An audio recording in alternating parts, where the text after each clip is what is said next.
सुधांशु त्रिवेदी। देखिए, जिस प्रकार से उन्होंने जवाब दिया उससे बिल्कुल साफ हो जाता है कि वह इस विषय पे तय नहीं कर पा रहे हैं कि उनका मुख्य मुद्दा क्या है, क्योंकि वो वहां से लेके बैंकों के घोटाले तक सब प्रकार की चीजों में घूम गए। ये जो सुप्रीम कोर्ट के जजमेंट की बात बता रहे हैं, किस वर्ष का है ये तो बताएं सांसद महोदय। 2013 का। तो 2013 की भर्ती में कास्ट नहीं मांगा गया क्या? 2014 में नहीं मांगा गया, 75 वर्ष से मांगा जा रहा है। और उसमें सेना ने बहुत स्पष्ट कहा कि वो एडमिनिस्ट्रेटिव रीजन से कास्ट और रिलीजन मांगते हैं। एडमिनिस्ट्रेटिव रीजन क्या है वह भी बता देते हैं। भाई उसमें ऐसा होता है कि जिस समय सैनिक लड़ने जाता है, मान्यवर, वो यहां आके बैठ के हम लोग तरह टीवी डिबेट नहीं करनी होती, गोलियों की बौछार के बीच में जाना होता है, जिसके लिए एक अलग प्रकार की मेंटल टफनेस भी चाहिए होती है। उसमें उनको जिन चीजों से विश्वास आ सकता है वो सारी व्यवस्थाएं आर्मी करके रखती है।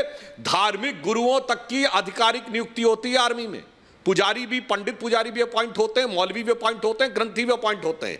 यदि कोई सैनिक चाहता है कि वो अमुक पूजा करके अनुष्ठान करके जाना चाहता है तो वह अनुष्ठान की व्यवस्था की जाती है। अगर वो कंठी माला पहन के जाना चाहता है तो वो व्यवस्था होती है। तावीज बांध के जाना चाहेगा तो उसके लिए मौलवी होता है। मगर इनको पता नहीं कैसे पहली बार नजर आ रहा है कि धर्म पूछा जा रहा है। अब आइए जाति के ऊपर की बात।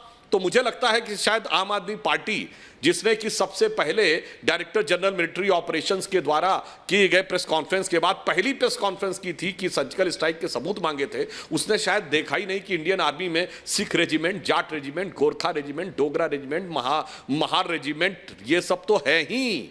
इसके अलावा क्षेत्र के वार भी है, मराठा लाइट इन्फेंट्री भी है, गलवान में हमारे बिहार रेजिमेंट के जवान थे, कुमायूं और गढ़वाल रेजिमेंट भी है। वो क्यों होती है? उसमें सबके, ऐसा नहीं कि सारे सैनिक उसी वर्ग के या उसी क्षेत्र के होते हैं। 50% उस क्षेत्र के होते हैं, 50% अन्य होते हैं। कमांडिंग ऑफिसर उस जाति या क्षेत्र का नहीं होता है, परंतु वो इसलिए होता है क्योंकि वह जहां जहां से आर्मी ने एडमिनिस्ट्रेटिवली कहा कि उनके अंदर उत्साह का संचार हो सकता है, उसके लिए वो करते हैं। जैसे जाट रेजिमेंट का जय घोष है, जाट बलवान जय भगवान।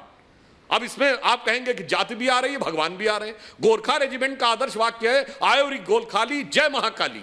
अब आप कहेंगे साहब इसमें गोरखा भी आ रहा है, धर्म भी आ रहा है। इसलिए मैं कह रहा हूं, भारत की सेना के बारे में जिन लोगों की जानकारी कम है, और देश के अंदर एक लिमिट होती है राजनीति के लिए कुछ भी करने की। बताइए 1954 से छपी किताबों के ऊपर 1200 साल की पेज पर संसदीय भाषा पे तो ये बवाल करने के लिए शुरू हो गए कि साहब संसद में पहली बार ऐसा हो रहा है। अरे भाई, हर संसद सत्र के दौरान धारा 144 लगती है और संसद के अंदर प्रदर्शन की अनुमति नहीं का रूटीन वो जारी होता है। वो साहब पहली बार हो रहा है। और जो 75 साल ही नहीं, अंग्रेजों के जमाने से भी चला आ रहा है कि कास्ट रिलीजन दोनों का सर्टिफिकेट पूछा जाता है। इसलिए भी पूछा जाता है कि दुर्भाग्यवश किसी की मृत्यु हो जाए तो किस धार्मिक परंपरा से उसका अंतिम संस्कार किया जाएगा, इसके लिए। और इतना ही नहीं, एक बात पूरी कर लूं। बोलिए बोलिए बोलिए। धार्मिक नहीं, वो गांव भी पूछा जाता है।